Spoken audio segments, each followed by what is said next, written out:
Powered by the Montana Television Network. This is the 5:30 News on Q2, Montana's news leader.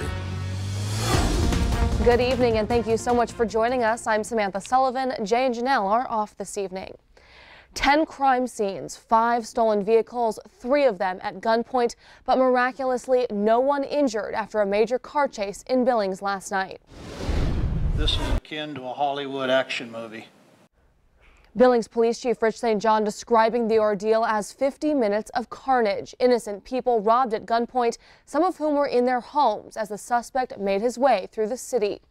Now in the light of day, a 41-year-old Wyoming man is behind bars, accused in a string of complex crimes with numerous locations, numerous victims, and numerous agencies involved. Ryan McElmurray is being held on a charge of burglary, but the Billings Police Department says more charges are on the way as the case is now in the hands of the Yellowstone County Attorney's Office. This is what we know about McElmurray. He is from Wyoming and is known to police for drug-related crimes. As of last night, though, police were not actively looking for him. Throughout the night, people were robbed and shots were fired as McElmurray led law enforcement on a high-speed chase. Police Chief Rich St. John says it's a miracle no one was hurt. It all started last night around 10 o'clock with a call to a burglary on the south side. As you can see from this map, from there, McElmurray led police to the west end, crashing and stealing vehicles along the way, even breaking into a home on King Avenue, robbing the residents at gunpoint and taking off in their car. His route was 48th Street west to Rimrock, then around the Mormon Temple, back down to Rimrock, and then to Shiloh, where he was stopped with spike strips. So he stole another vehicle. The chase continued then toward Lockwood, where he hit spike strips on I-90 at the 27th Street exit. McElmurray then stole his 4th vehicle from the town pump at the Lockwood exit. Authorities then followed him through the Heights, attempted but failed to stop him on 312. So he drove north on Highway 87 to Doyle Road, where he rolled his vehicle trying to make a turn. He ran a couple hundred yards through a field before jumping into his 5th and final car. He then drove towards pursuing officers, members of the Billings Police, Yellowstone County Sheriff's Office, and Montana Highway Patrol. All fired shots at McElmurray before he eventually got out of the car and surrendered.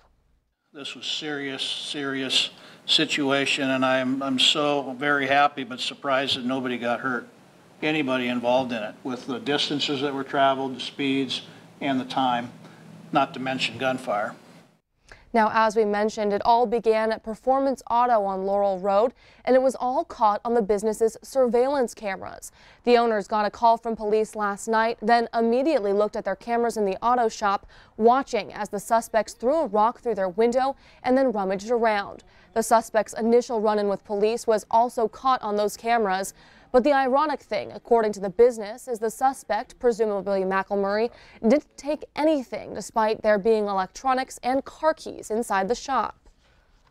He smashed through the window and it actually made not a very large hole. And it's amazing he didn't cut himself because the glass was quite jagged. But he made entrance into the building, and then he spent 7 minutes in the building going through desk drawers and looking over keys. The general manager of Performance Auto also tells us the suspect in the video took a decorative license plate off the wall and carried it around with him. It was dropped when he fled police. Other than that, the business suffered little damage. Elsewhere this evening, a middle school in the Heights was placed on lockdown this afternoon after reports of a teenager with a gun in the area. Around 1 o'clock this afternoon, the Billings Police Department received a report of a suicidal teen armed with a handgun on foot somewhere in the Heights. The school district was notified, and as a precaution, all schools in the area were placed on lockdown. About an hour later, a boy was located near Castle Rock School. Police took him into custody and he was transported to the hospital for evaluation. A firearm was recovered from the scene. Billings School District Superintendent Greg Upham says in that hour, no one was allowed in or out of the schools.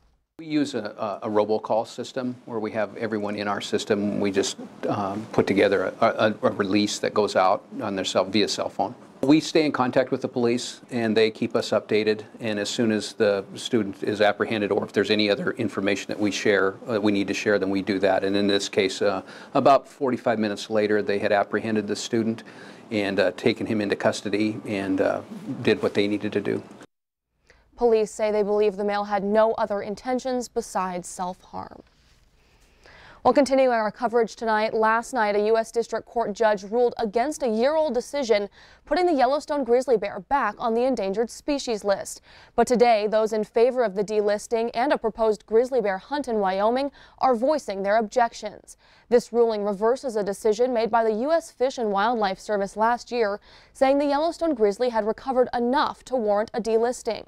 However, Judge Dana Christensen said otherwise, saying there was no proof the hunt wouldn't also impact grizzlies in other areas like the Northern Continental Divide.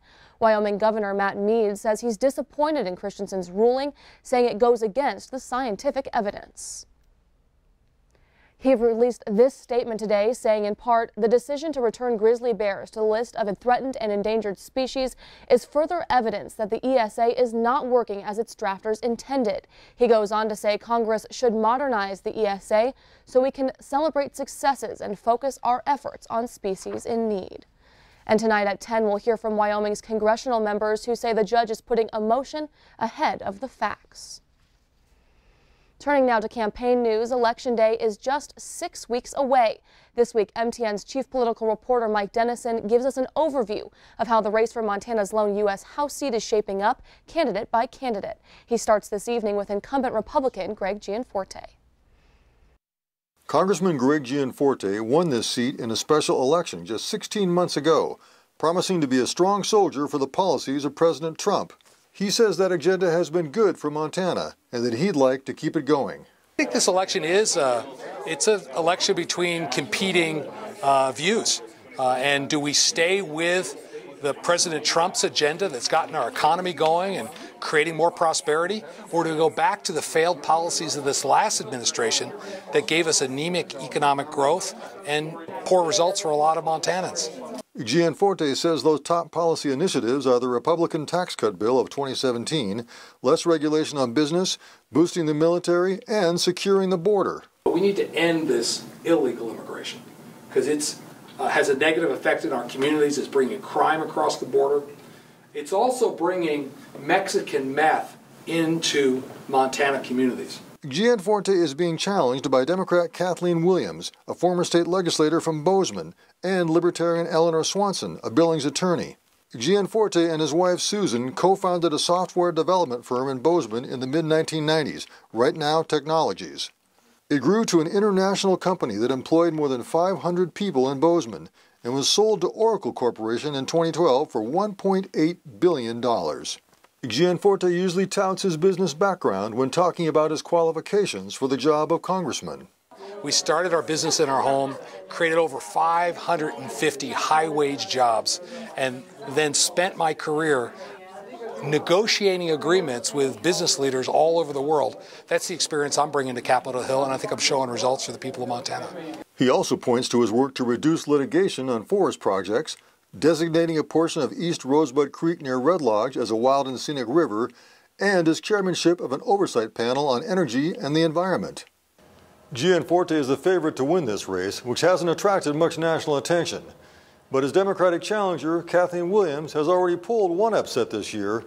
We'll learn more about her tomorrow. In Helena, Mike Dennison, MTN News. And you'll be able to see all three U.S. House candidates in their first live debate this Saturday on Q2 at 6 p.m. Well, coming up on tonight's 5:30 News, in trouble for golfing a little too much this summer or needing a reason to get out more? Well, a new study shows there are some major health benefits to the game.